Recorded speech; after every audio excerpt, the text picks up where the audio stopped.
so I was fully facing the guy and gave him a thorough once-over as I sipped my Moet.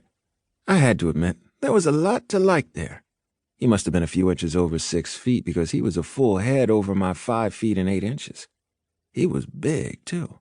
Dark brown hair and a short but stylish cut and hazel eyes.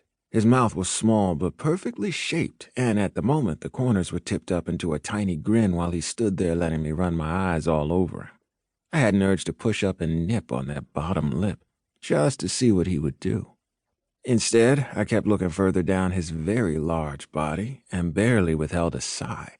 He was a very good-looking man. His suit was navy blue and he had a boring white shirt and red tie on. It fit him well, though, like it was painted on. Once I was done with my inspection, I shrugged as he smiled at me. "Your suit is pretty boring, but it's—" I cleared my throat. "A pretty good fit, although I have a feeling you could wear a trash bag and you'd still look hot." I went out on a limb on that one, assuming, given the type of event, we were all family here. Besides, he started it. Another deep laugh burst out of him, his eyes crinkling as he shook his head, like he couldn't believe I'd just said that. He looked like he was about to say something else when a Yako barreled in between us. "Oh my God, I saw bottles of Moet. This is fancy." After she gave me a kiss on the cheek, she leaned back to get a good look at me. "Damn, you got your come fuck me suit on. Nice." She stretched out the last word as she leered at me, totally unaware she had interrupted something. Meanwhile, tall, dark, and swole behind her was turning purple from trying not to laugh. Ayako was wearing a short magenta cocktail dress which looked amazing on her, and she kept shaking her shoulders at me, clearly fishing for a compliment. I rolled my eyes at her and complied. "You look stunning, friend." She preened at that. "You're fucking right I do." "You're so modest," I said, as she laughed and kept blocking my view of hot guy in the boring suit. Ayako and I went way back. We're extra tight because we both had Jamaican dads, and our moms were also immigrants, hers Japanese while mine was Cuban. We met in grad school and bonded over our sick love for Golden Crust and hip-hop classes. After school, we'd both ended up working at the same agencies. She was a fucking riot, and I loved her, but right now, she was totally cock-blocking me. I tilted my head to let her know where I wanted to be focusing.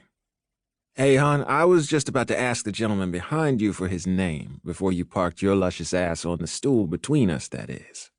She turned around and immediately did a double take. She and I had done this particular routine too many times for her to miss a beat. As if on cue, she spoke up. "Oh, pardon me, kind sir." She extended her hand, those perfect teeth flashing. "I'm Ayako, and the lovely man you were just conversing with is my friend Milo." She pronounced it in Spanish, Milo, like I preferred, as she waved a hand in my direction. The guy looked at us like he was starting to suspect he was being punked, but he played along and extended his hand first to Ayako and then to me. "I'm Thomas. Nice to meet you both." He winked as we shook hands, then turned to Ayako. "Would you like a glass of champagne, miss?" "Yes, please, and it's Ayako," she said, waving her hand at him.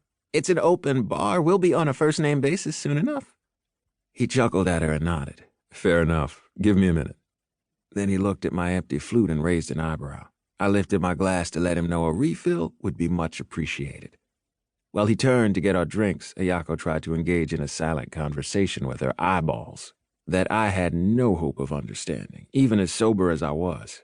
So I just shook my head to indicate she needed to play it cool. "Here you go."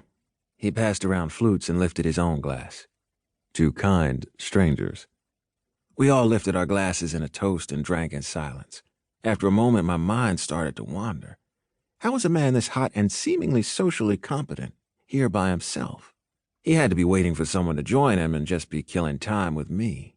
Just as I was about to inquire, I heard a woman's voice call out. "Tom, there you are. Please tell me there are mocktails because I'm thirsty." Figured.